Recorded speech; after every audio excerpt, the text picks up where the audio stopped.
Hello बच्चों, कैसे हैं आप सब। आज हम क्लास 9th की वर्कशीट नंबर 50 करेंगे, जिसकी डेट है 2 नवंबर 2020। साइंस की हम ये वर्कशीट कर रहे हैं। चैप्टर नंबर हमारा चल रहा है 6 टिश्यू, और इसमें आज हम बात करेंगे एनिमल टिश्यूज के बारे में। प्लांट टिश्यूज हमारे खत्म हो चुके थे। तो हम बात करते हैं। यहाँ पर हमें दिया हुआ है, Does our body also get protected from outside by tissue like in a plants? हमने देखा था कि प्लांट जो हैं उनकी भी जो बॉडी होती है वो एक आउटर टिश्यू होता है, एपिडर्मिस, उससे प्रोटेक्टेड होती है। तो अब ये हमसे पूछ रहा है कि क्या एनिमल की बॉडी भी ऐसी होती है। तो देखो इसमें क्या बता रखा है। Animal have epithelial tissue. Animals में क्या होता है, एपिथेलियल टिश्यू होता है that cover the body and provide protection from outside. जो हमारी बॉडी को क्या करके रखता है, प्रोटेक्ट करके रखता है और कवर करता है पूरी बॉडी को। Their main function is to cover the body, internal organs and cavities within the body. मतलब इसका हमारी पूरी बॉडी जो होती है, आउटर जो बॉडी होती है, वो इस एपिथेलियल टिश्यू से कवर हो रखी होती है। इवन हमारे जो इंटरनल ऑर्गन्स हैं और जो कैविटीज हैं, खाली जगह जो होती है बॉडी में, उन सब में भी कौन सा टिश्यू होता है, epithelial tissue. It forms a barrier to keep different body system separate. Epithelial tissue क्या करता है, एक बैरियर, एक दीवार बना के रखता है जिससे सभी ऑर्गन्स आपस में मिक्सअप ना हो, एक बैरियर बना रहे उनके बीच में। तो therefore it provides protection to the body, यानी कि क्या करता है, ये प्रोटेक्शन भी देता है। द स्किन, ये एक इंपॉर्टेंट पॉइंट है। Skin, lining of mouth, lining of blood vessels, lung alveoli etcetera are all made up of epithelial tissue. ये सब किसके बने हैं, एपिथेलियल टिश्यू के मिलकर बने हैं। दे आर टाइटली पैक्ड, ये टाइटली पैक्ड होते हैं और कॉन्टिन्यूस शीट बनाते हैं। मीन्स एपिथेलियल टिश्यू की जो सेल्स होती है ना, वो देखो कुछ इस तरह की होती हैं, टाइटली पैक्ड होती हैं, गैप इनके बीच में बिल्कुल भी नहीं होता, और एक एक कॉन्टिन्यूस क्या है, शीट बना के रखती हैं। ठीक है, स्पेस इनके बीच में बिल्कुल भी नहीं है, गैप इनके बीच में बिल्कुल भी नहीं होता है। They are tightly packed and form a continuous sheet. They have small amount of cementing material between them and almost no intercellular space. इनमें क्या होता है, एक small amount of cementing material होता है जो इनको जोड़ के रखता है, और इनके बीच में बिल्कुल भी इंटरसेलुलर स्पेस नहीं होता, मतलब गैप नहीं होता। ये डायग्राम हमें यहाँ पर दिखाई दे रहा है, ये हमारा एपिथेलियल टिश्यू है। अब ये चार तरह का होता है एपिथेलियल टिश्यू। मेनली कितने तरह का होता है, चार तरह का।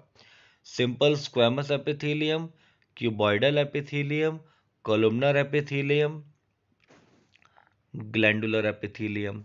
और कोलुमनर एपिथेलियम जो है, इसके बाद एक आता है हमारा स्ट्रेटिफाइड एपिथेलियम या स्ट्रेटिफाइड स्क्वेमस एपिथेलियम। एक्चुअली में स्ट्रेटिफाइड स्क्वेमस एपिथेलियम जो है वो इसी स्क्वेमस एपिथेलियम का ही पार्ट है, इसलिए आपको बोला गया है कि चार होते हैं, 1 2 3 और 4। ये चार हमारे टिश्यूज होते हैं। स्ट्रेटिफाइड स्क्वेमस एपिथेलियम का ही एक्सटेंशन होता है। आगे हम बात करेंगे स्क्वेमस एपिथेलियल और स्ट्रेटिफाइड स्क्वेमस एपिथेलियम के बारे में, तो देखते हैं जल्दी से। They are extremely thin and flat and form a delicate lining. आपको इसके फंक्शंस याद रखने हैं और लोकेशन याद रखनी है। तो ये क्या करते हैं, बहुत ज़्यादा इनकी थिन वॉल होती है, फ्लैट होते हैं ये, और बहुत पतली ये लाइनिंग बनाते हैं। इनर लाइनिंग जो होती है माउथ की, ईसोफेगस यानी कि जो फूड पाइप होती है हमारी, cells lining of blood vessels, और alveoli where diffusion of substance occurs, ये हमें यहाँ पर मिलेंगे। The squamous epithelium of the skins are arranged in many layers to form stratified squamous epithelial tissue to prevent wear and tear. देखो जो हमारी skin जो होती है ना, आउटर जो स्किन होती है, उसमें क्या होता है, जो स्क्वेमस एपिथेलियम है ना, ये बहुत सारी लेयर्स की फॉर्म में प्रेजेंट होता है। तो जब सिंपल स्क्वेमस एपिथेलियम कई सारी लेयर्स की फॉर्म में प्रेजेंट होगा, तो उसको हम बोल देंगे स्ट्रेटिफाइड स्क्वेमस एपिथेलियम। आप ऐसा याद रख लें, स्ट्रेटिफाइड का मतलब लेयर्स। तो यहाँ इस डायग्राम में देखेंगे, ऐसा साफ हमें दिख रहा है कि कई सारी क्या है यहाँ पर लेयर्स बनी हुई है, एक के ऊपर एक रखा गया, तब जाकर ये हमारा बना है। अगला आएगा हमारा कॉलमनर एपिथेलियम। कॉलमनर एपिथेलियम का मतलब क्या होता है? It is found where absorption and secretion occur as in the inner lining of the intestine. हमारी देखो जो इंटेस्टाइन होती है उसमें मेन काम एब्जॉर्प्शन का होता है। जो हमने खाना खाया, डाइजेस्ट किया, उसका फिर एब्जॉर्प्शन होना होता है और वो स्मॉल इंटेस्टाइन में होता है। इसके अलावा जो रेस्पिरेटरी ट्रैक है यहाँ पर भी एब्जॉर्प्शन और सिक्रेशन का काम होता है। तो यहाँ पर पता है क्या होता है, इसमें कॉलमनर एपिथेलियम टिश्यू प्रेजेंट होता है जिसकी कॉलम जैसी सेल्स होती हैं। कॉलम का मतलब लंबी सेल्स, इस तरह की कई सारी क्या होती हैं, कॉलम जैसी इसके अंदर क्या होती है, सेल्स होती हैं। और इस तरह का जो टिश्यू बन जाता है उसको हम बोल देते हैं क्या, कॉलमनर एपिथेलियम। ठीक। Columnar epithelium cells in respiratory tract has hair like projections. और हमारा जो रेस्पिरेटरी ट्रैक होता है मींस नोज और हमारा जो गला है और इसके आसपास का जो एरिया है, यहाँ पर क्योंकि हम सांस लेने का काम करते हैं तो बहुत सारे जर्म्स, बैक्टीरिया वगैरह और डस्ट पार्टिकल इसके अंदर एंटर कर सकते हैं। तो इसलिए यहाँ पर क्या होता है, इनका जो ये रेस्पिरेटरी ट्रैक जो होता है, रास्ता जो होता है, इसमें क्या होता है, बहुत सारे हेयर लाइक प्रोजेक्शंस होते हैं जिनको सीलिया कहते हैं। और इसका काम क्या होता है, it helps in the movement of mucus out of the tract. ये हमारे रेस्पिरेटरी ट्रैक को क्लीन करने का काम करता है। Such type of epithelial tissue is also known as ciliated columnar epithelial tissue।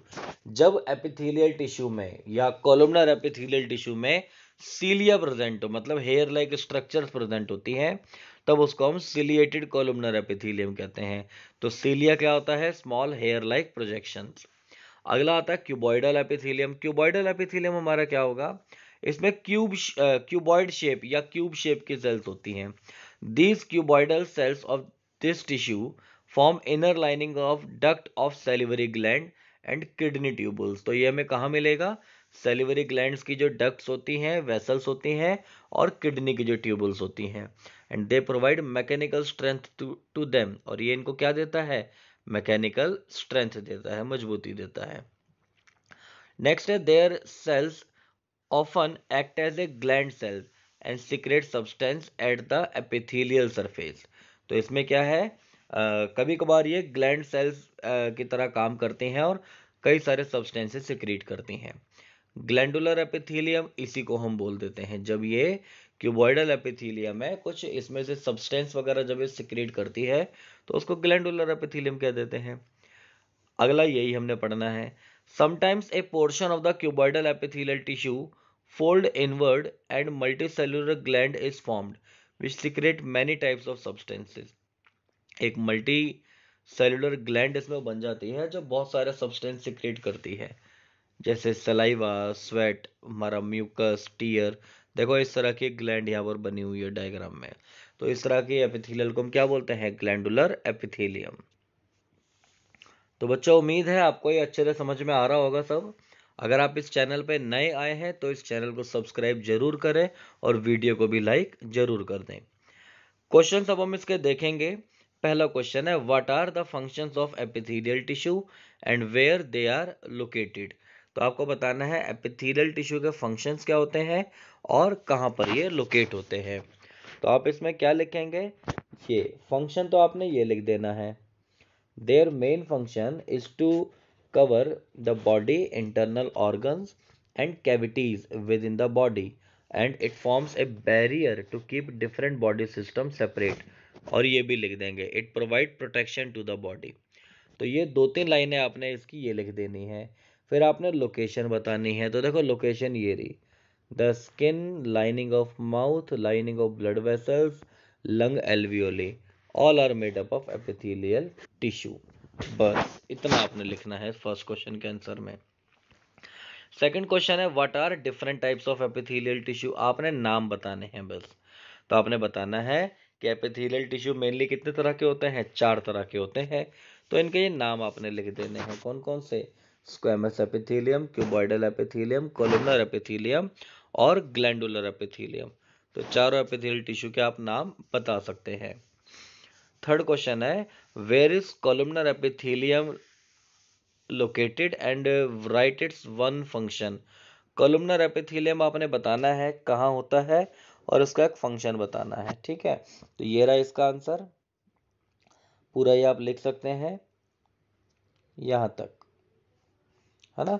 It is found where absorption and secretion occur as in the inner lining of intestine and respiratory track.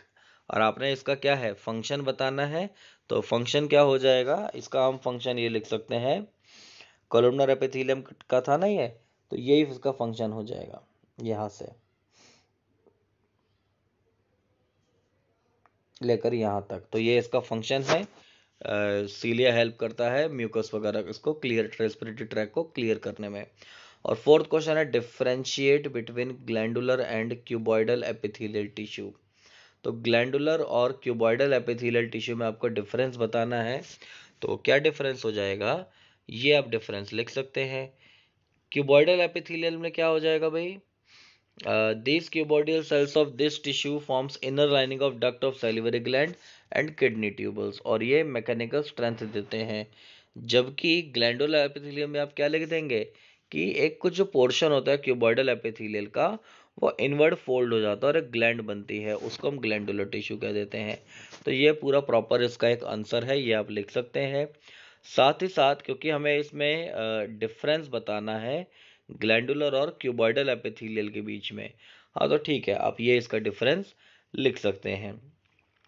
तो उम्मीद है बच्चों आपको ये समझ में आया होगा, और अगर किसी भी तरह का डाउट या कंफ्यूजन आपके मन में है तो आप मुझसे कमेंट करके पूछ सकते हैं। आज के लिए इतना करते हैं, थैंक यू।